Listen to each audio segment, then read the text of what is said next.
Jinsi ya kukabiliana na magadi au fangasi kwenye kuta za nyumba. Hili somo nalirudia na liendeleza. Nilishawahi fundisha miezi kadhaa iliyopita sehemu ya kwanza, na nikawaahidi nitawaletea sehemu ya pili na nitakamilisha hili somo. Kwa leo ndio nimekuja kumalizia. Kinachotakiwa sasa, wewe kuwa makini kunisikiliza kile ninachokizungumza, sio kuniangalia mimi nipo katika location gani, nipo katika mazingira gani. Sio kuniangalia mimi, wewe shughulika na kunisikiliza ili uweze kupata elimu itakayokusaidia kutokana na eneo lako. Ninachokizungumzia ni jinsi ya kukabiliana na magadi, fangasi kwenye kuta za nyumba. Magadi au fangasi kwenye kuta za nyumba ni tatizo linalowakumba watu wengi, hasa maeneo yenye unyevunyevu. Tatizo hili linaweza kuharibu muonekano wa nyumba na hata kupunguza uimara na plasta kama halitashughulikiwa mapema. Hapa ninachokuelekezea hapa kuna maelezo ya kushughulikia hilo tatizo na maelezo ya suluhisho bora. Endelea kunisikiliza. Matumizi ya dawa maalum. Matumizi, yani jambo la kwanza, matumizi ya dawa maalum ya kuua magadi. Kuna dawa maalum zinazouzwa kwenye maduka ya rangi kwa ajili ya kuua fangasi au magadi. Mfano wa dawa inayojulikana ni BDS. Imeandikwa kabisa kwa herufi kubwa BDS. Jinsi ya kuitumia: bandua plasta au sehemu ya ukuta iliyoharibika. Safisha ukuta kwa maji ili kuondoa vumbi na uchafu. Tumia brush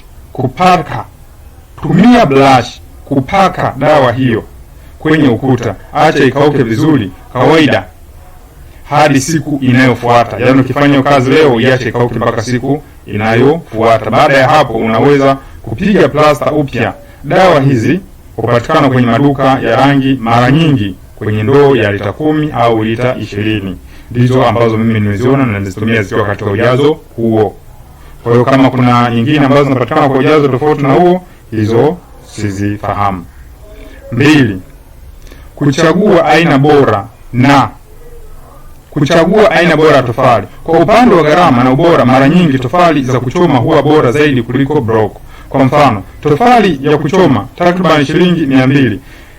Tofali block takriban shilingi 1500 kwa block. Kwa makadirio ya kawaida, tofali 3500 za kuchoma zinaweza kujenga eneo linalolingana na tofali za bloko 1000. Pia kama eneo lina changamoto ya magadi, ni vyema kutumia tofali za kuchoma msingi wa mawe kama yanapatikana kwa urahisi. Hata hivyo, mafundi wachache, ili nasisitiza, mafundi wachache wa mjini wana uzoefu mkubwa wa kujenga kwa kutumia au wanaweza kujenga kwa tofali za kuchoma. Hivyo ni muhimu kuchagua fundi mwenye ujuzi. Kwenye tofali za kuchoma, walio wengi mjini hawajui. 99% wanaweza kukuta walio Dar es Salaam ambao ni pale hawajatokea vijijini, hawajui kujenga tofali za kuchoma. Kwa hiyo sio kukurupuka kumtoa mtaalamu wa kujenga Dar es Salaam kisu maana anajenga magorofa mazuri kamleta kwa hiyo unaje jenga tofali za kuchoma, utakuwa umempoteza. Hawajui kwa mijini. Hata kwenye mawe pia vile vile kiasi kikubwa hawajui, kwa sababu sehemu kama hizo wanatumia zaidi tofali za bloko. Kwa hiyo wewe lazima ulizingatie hilo pia, wakati unalijua na kulitambua vizuri. 3.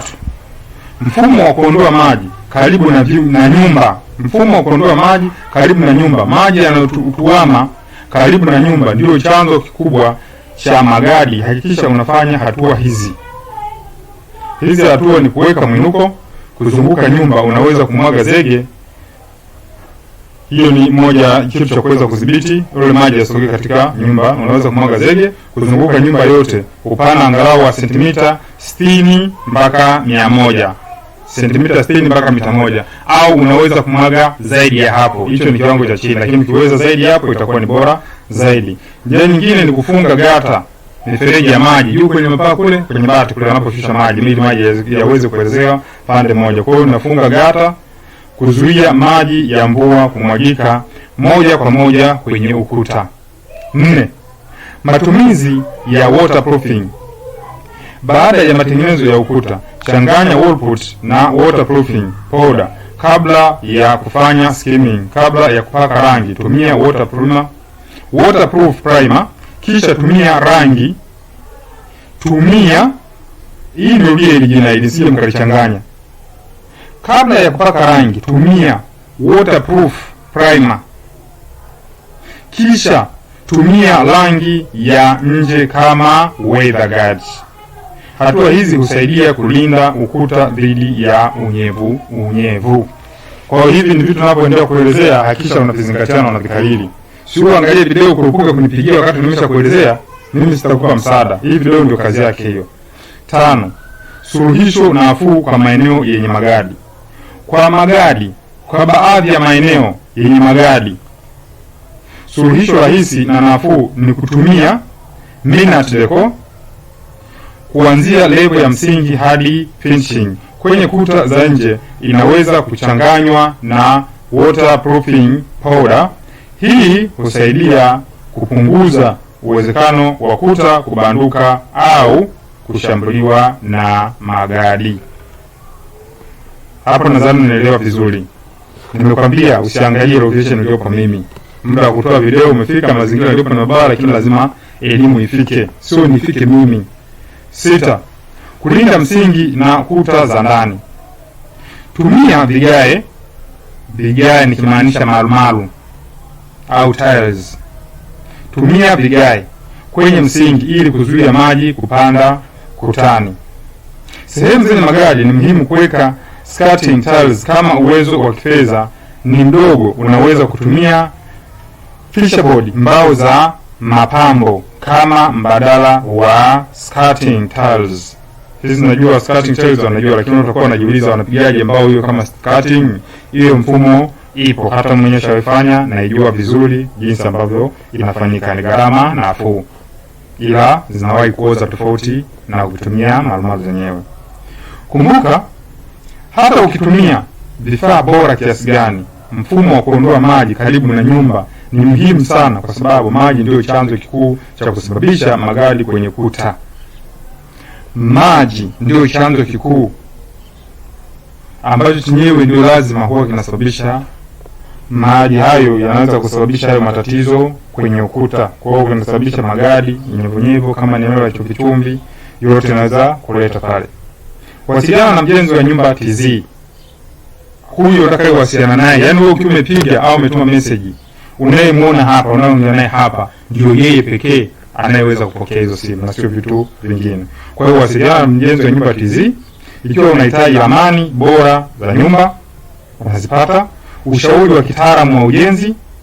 Hii ni nzuri sana pale unapokuwa unahitaji kujenga. Sasa unataka kujenga nyumba za biashara kama vile guest, kumbi, hoteli, ziwe nyumba za chini au ni magorofa. Hii huwa ni muhimu sana kufike pale tuweze kuangalia eneo lako, tukushauri kutokana na maeneo yaliyopo ni namna ipi nzuri itakao kufanya uweze kujenga. Hivyo ndio vitu vya muhimu ambavyo huwa tunavifanya. Yaani unaweza kaniita, usinipatie mimi kazi ya ramani, unaweza usinipatie mimi kazi ya ujenzi, ila ukanipatia kazi ya kuja kusurvey hilo eneo na nikatoa ushauri kutokana na kazi unayotaka ujengo unayotaka kulijenga hapo, hiyo biashara unataka kufanyia hapo. Kwa hiyo pia tunatoa makadirio ya gharama za ujenzi. Kwa hiyo ujenzi wa nyumba kuanzia msingi hadi finishing. Yaani tunajenga nyumba tunaanzia kuanzia kwenye ule msingi.